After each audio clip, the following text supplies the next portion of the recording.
In this video, I will show you how you can add Facebook feeds in your WordPress website. So we are going to cover one of the most easiest and the creative way to add a Facebook feed on your WordPress website. So this is how this social feed will look like. So here we have a sample page, and on this we have our Facebook feed showing here. So as you can see right now it is in a grid format, but you can also show them in a missionary format like this,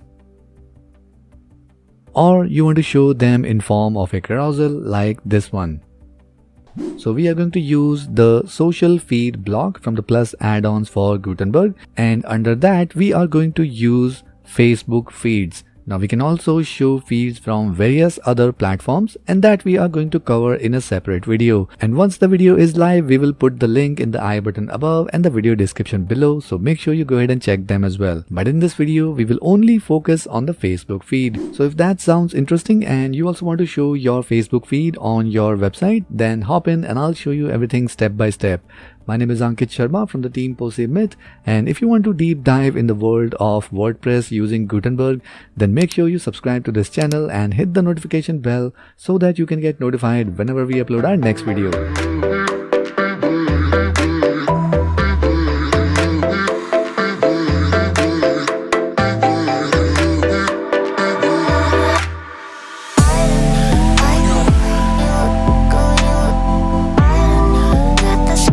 So let's dive in our WordPress backend and see how we can add a Facebook feed on our website. So here we are in our WordPress backend, and in our plugins section, we have the Plus add-ons for blog editor free as well as the Pro version. And once both of these plugins are installed and activated, you can now go to Plus settings and then click on Plus blocks. And here we will search for social feed, and this is the social feed block that we are going to use. And as you can see, it's part of the Pro plan of this plugin, so make sure you have the Pro version installed and activated. And in order to use this block, make sure you turn this on and then click on save. And now we can go ahead and create a page where we want to show our Facebook feed.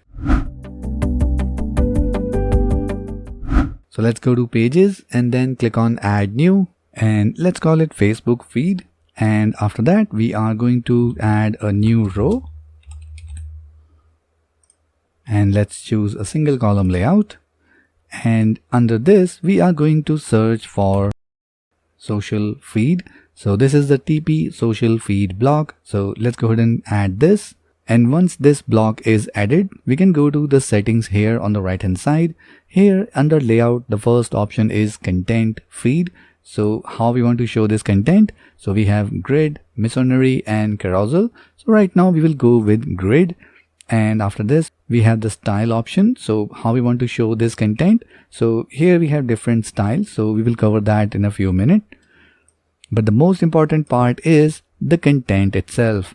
So here we have an option for Facebook already added here, and you can also add more social media networks, and even you can add more than one Facebook feed in the same page. Now, as mentioned before, for the other social media network, we will be creating a separate video. So make sure you subscribe to this channel so that you can get notified once that video is uploaded. So let me just remove this one for now. And if we click on Facebook option here, so here we have the content feed type. So we need to select Facebook right now. And after this, we have an option for individual or page. So if you want to show post from your individual Facebook profile, you will select individual, or you can select page if you want to show the post from your business page. For this example, let's first select page. And here comes the technical part. Here we need to enter app ID, app secret ID, and all that technical stuff. But we have made it very simple for you so that you don't have to worry about all these technical things. So if we use the manual process, we need to go to Facebook developer app and create app ID and token ID and all that stuff. We are going to cover that in the later part of this video. But for all those who want to avoid this technical hurdle, you can go ahead and choose using token generator. If we select that, here we have an option to generate access token. So this is going to automatically connect with your Facebook account, and then it will ask us which page we want to choose to show the feeds on this website page. So let me show you how it works. So right now everything is empty. So let's click on generate access token. It's going to take you to the website api.posimyth.com, and here we are already on the Facebook access token page. So all you have to do is just click on get access token. Now here it's asking us to log in with our personal Facebook account. So let's do that. And now we need to select the page that we want to give access to. So let's select this one and then click on next. And you need to keep all the options on and then click on done. And now at the final step, let's click on OK. And boom, we are done with the access token key. And now we have the page ID as well as the access token. So let's copy both of these information from here. And we come back here in our page and let's enter the page ID and then the access token. So as soon as we enter that access token, we can see that our Facebook posts are showing up here.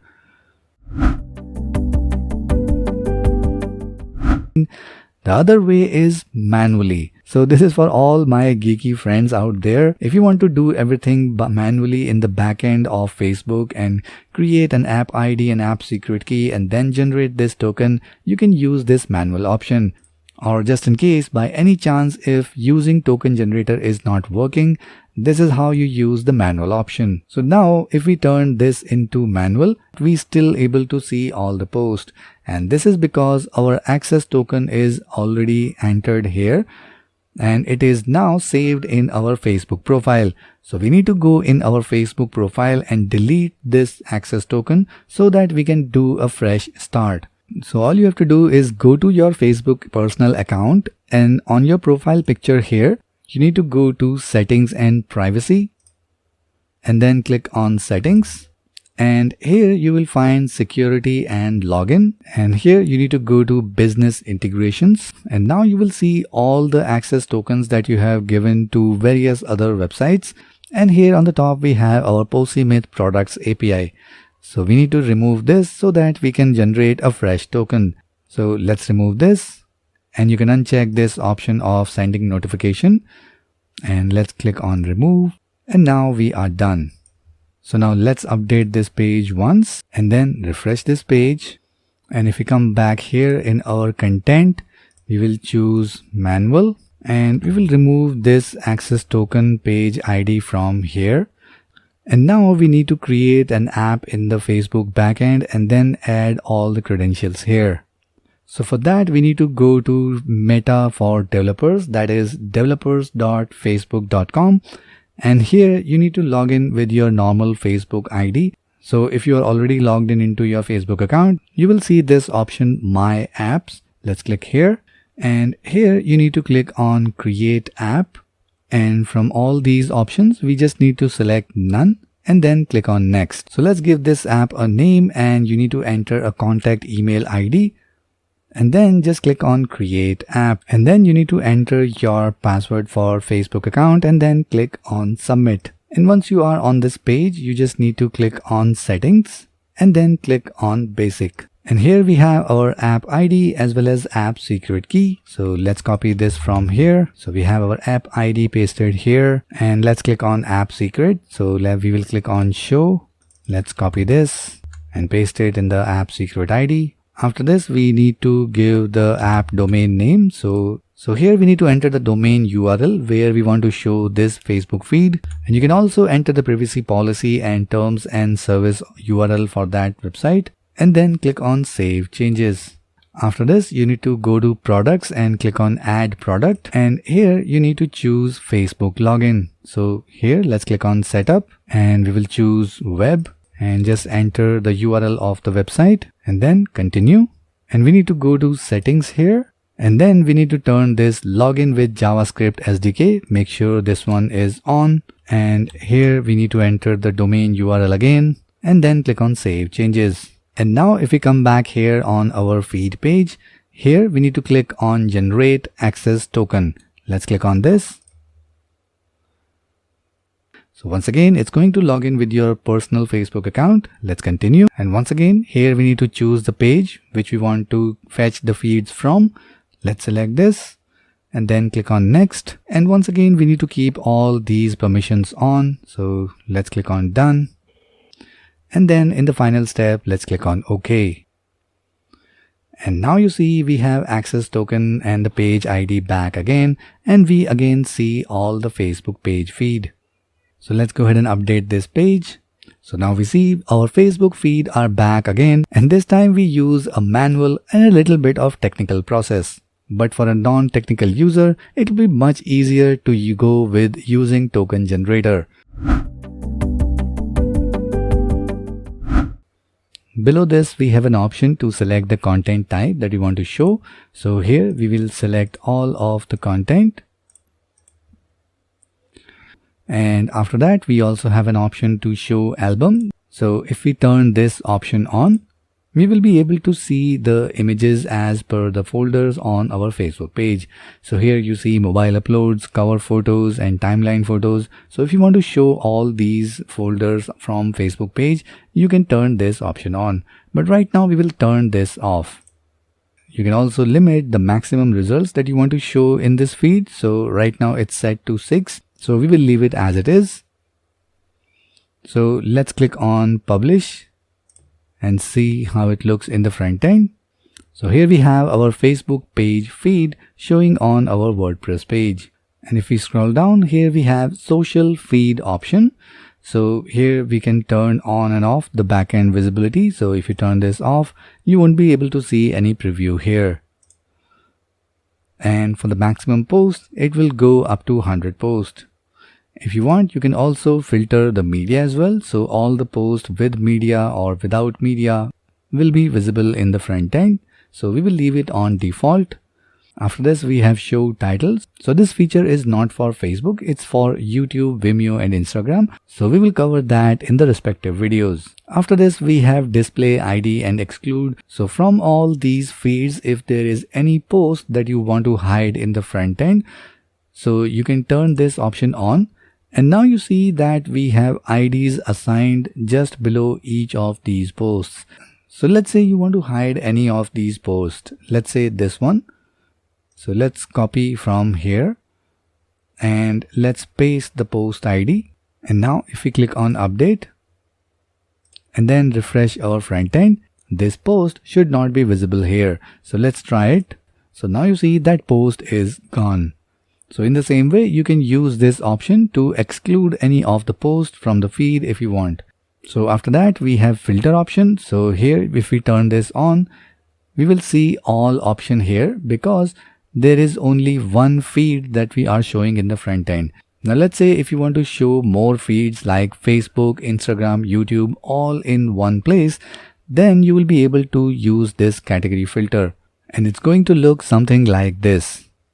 So here we have all Twitter, Vimeo, YouTube, Facebook and Instagram feeds all in one place. And if you want to see feeds from any specific social platform, so you can click here and you can choose the category of posts that you want to see.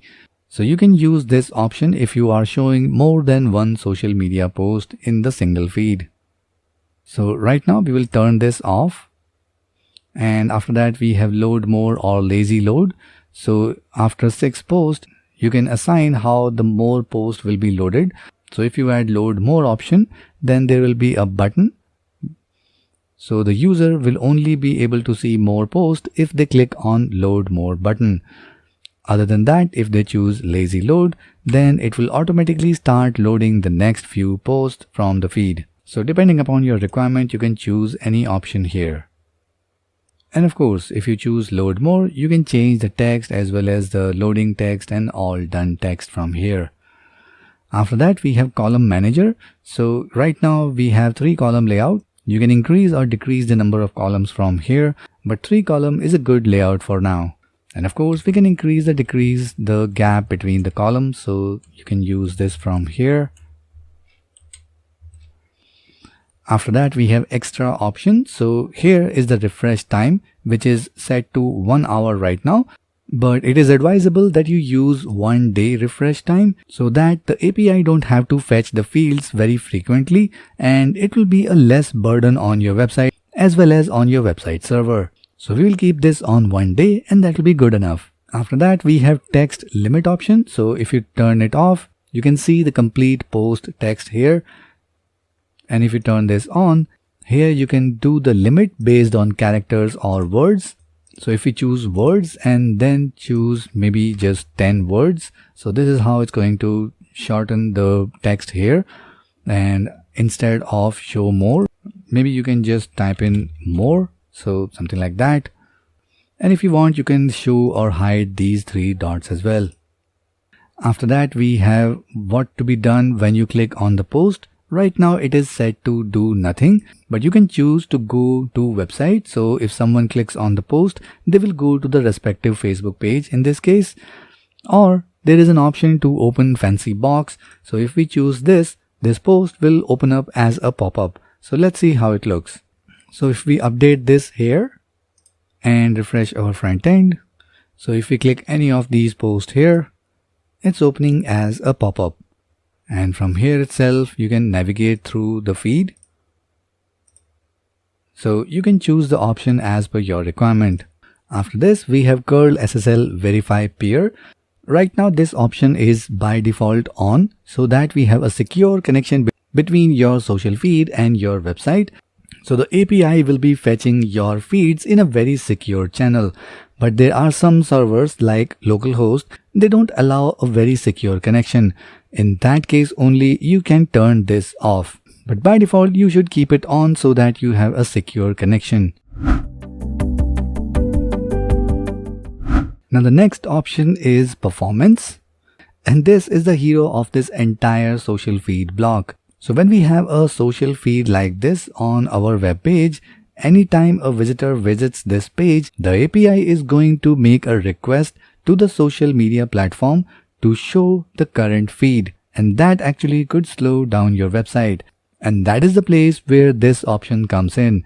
If you turn this on, then it's going to save your current settings, the way the feed looks and how the feed options are laid out. Everything will be saved as a transient in the database. So whenever a visitor visits this feed page, it's not going to make a fresh request every time to the social media platform. It's going to load that from the database itself. But if in case you make any changes in this feed, like you change the subtitle count, or maybe you want to change the instead of open fancy box, now you want to choose go to website. Now after doing all these changes, you need to clear the information in the database. And how you do that? By just using this delete option. Once you click on this, so make sure you let it do the job in the backend. And once it is done, all you need to do is just turn off the performance once and then turn it back on. And then simply just update your page. Now in the end, we can come on to our style option again, and here you can see the different styles. So you can choose whichever works best as per your website theme. So I would prefer the first one. So we will go with that. And again, instead of grid, you can choose missionary or carousel. So you can choose any of these options. So right now we will keep this on grid. And now if we go on the style tab, here we can define the universal settings, that is the typography or basic color scheme that will work for any social media feed. Other than that, we have specific style options for Facebook, Vimeo and various other feeds option that we have. So right now, if in case you want to change the typography of description, so you can click on this wrench icon here and then change the font size maybe, so something like this. Or maybe you want to change the font weight, so you can play around with that as well. And after this we have icons, so here you can play around with the size like this. And after this we have option for title color and various other details. And you can also play around with the background of the box, so you can do that from here. So you can play around with all these styling options. And after this, we have platform specific styling options. So for the Facebook, let's click here. And now you can see the same option, title, description, name, and everything. You can edit specifically for Facebook. So this one is useful if you are choosing different style for different social media feed. If in case you are showing multiple feeds on one page, so you can give a separate style to Facebook and a separate style to other social media feeds. And you can generate this token directly from our website, that is api.posimyth.com. And here you can see we have access token generator for Instagram, Facebook, and Facebook reviews. So after this Facebook feed video, we will be covering the Instagram access as well as the Facebook reviews in a separate video. So you will find a complete playlist for that. We will link that in the I button above and the video description below. So this is how you can easily show your Facebook page feeds on your WordPress website without any much of technical process. So if you like this video, then make sure you give it a like and share it with your friends and community to help others. So that's it for this one, and I'll see you in the next video.